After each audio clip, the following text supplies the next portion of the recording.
Assalamualaikum warahmatullahi wabarakatuh. Yang terhormat Ibu Fitri Ningsih Amalus selaku dosen pengampu mata kuliah akuntansi manajemen dan teman-teman sekalian yang saya banggakan, selamat malam. Terima kasih atas waktu dan kesempatan yang diberikan kepada kami. Kami dari kelompok 5 akan mempresentasikan hasil diskusi kami yang berjudul akuntansi pertanggungjawaban. Namun sebelum masuk ke dalam pembahasan, izinkan kami memperkenalkan diri terlebih dahulu karena ada pepatah mengatakan tak kenal maka tak sayang. Maka dari itu perkenalkan, saya Wildan Hafiz Sudrajat selaku moderator, dan di sebelah kanan saya ada Iqmal Abdi sebagai pemateri pertama. Saya Cakra Baktiar sebagai pemateri kedua. Tanpa memperbanyak kata lagi, langsung saja kita masuk ke dalam pembahasan.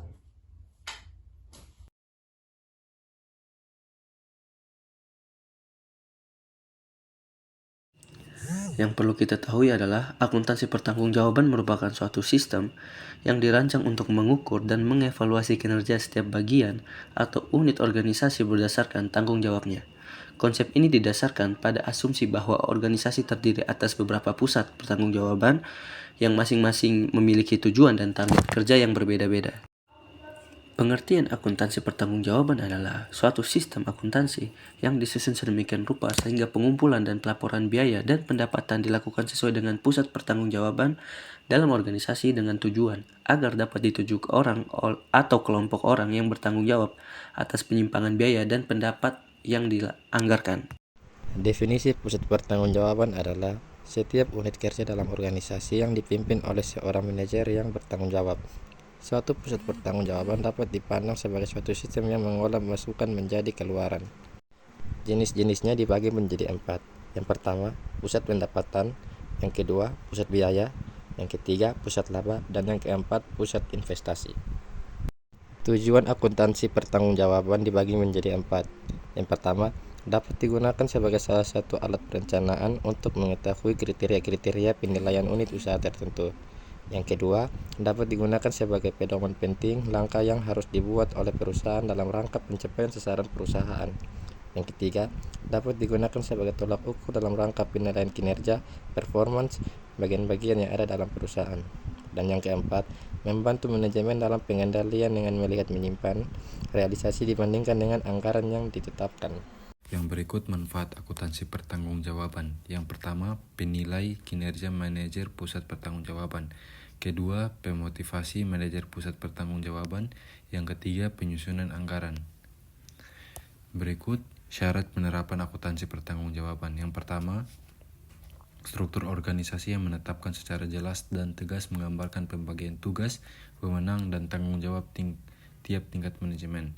Yang kedua, anggaran disusun untuk tiap tingkatan manajemen dalam organisasi perusahaan. Yang ketiga, penggolongan biaya sesuai dengan dapat dikendalikan tidaknya biaya oleh manajemen tertentu dalam operasi. Yang keempat, terdapat susunan kode rekening perusahaan yang dikaitkan dengan kewenangan pengendalian pusat pertanggungjawaban. Yang kelima, sistem pelaporan biaya kepada manajer yang bertanggung jawab. Akuntansi pertanggungjawaban dalam Islam. Akuntansi pertanggungjawaban dalam Islam lebih ditekankan kepada tanggung jawab manusia terhadap Sang Pencipta. Sifat amanah dan jujur akan menimbulkan sikap komitmen seorang akuntan atau yang mencatat, yang membuat laporan tetap berpegang teguh pada nilai kebenaran dan sikap mental. Apabila dia tidak melakukan dengan jujur dan tanggung jawab atau demi kepentingan sendiri, berarti dia telah mengkhianati Allah dan Rasul-Nya. Jadi, kesimpulan pembahasan yang pertama adalah akuntansi pertanggungjawaban adalah sistem yang dirancang untuk mengukur dan mengevaluasi kinerja berdasarkan tanggung jawab setiap bagian dalam organisasi. Sistem ini mendukung pengendalian biaya, evaluasi kinerja, serta pengambilan keputusan melalui struktur organisasi yang jelas, penyusunan anggaran, pemisahan biaya terkendali, dan sistem pelaporan yang terstruktur. Dengan demikian, akuntansi pertanggungjawaban membantu organisasi mencapai efisiensi, efektivitas, dan pencapaian tujuan secara optimal. Kesimpulan pembahasan yang kedua adalah akuntansi pertanggungjawaban memiliki peran penting dalam pengendalian manajemen, khususnya dalam menilai kinerja tiap pusat pertanggungjawaban. Terdapat 4 jenis utama dari akuntansi pertanggungjawaban. Yang pertama, pusat biaya. Yang kedua, pusat pendapatan. Yang ketiga, pusat laba. Dan yang terakhir adalah pusat investasi. Kesimpulan dari pembahasan ketiga adalah akuntansi pertanggungjawaban memiliki tujuan untuk memastikan setiap individu dalam perusahaan memberi kontribusi optimal terhadap pencapaian tujuan organisasi.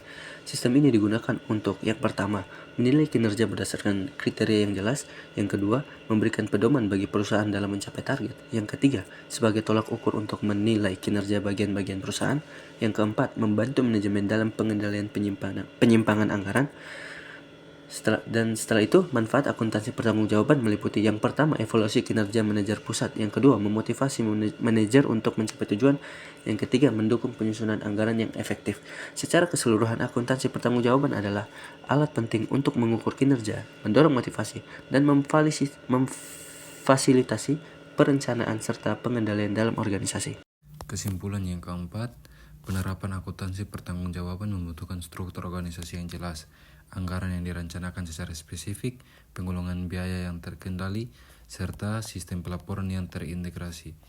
Hal ini memastikan bahwa setiap bagian organisasi memiliki batasan tanggung jawab yang jelas, memungkinkan pengendalian dan evaluasi kinerja secara efektif. Terakhir, kesimpulan kelima, dalam Islam, akuntansi pertanggungjawaban memberatkan pada amanah, kejujuran, dan tanggung jawab kepada Allah. Prinsip akuntabilitas dan tanggung jawab berdasarkan nilai-nilai Al-Quran menciptakan sistem yang tidak hanya memenuhi standar teknis tetapi juga spiritual, mendukung pengelolaan yang jujur, transparan, dan sesuai syariat. Hal ini menjadikan akuntansi sebagai bentuk ibadah dalam memenuhi amanah Allah.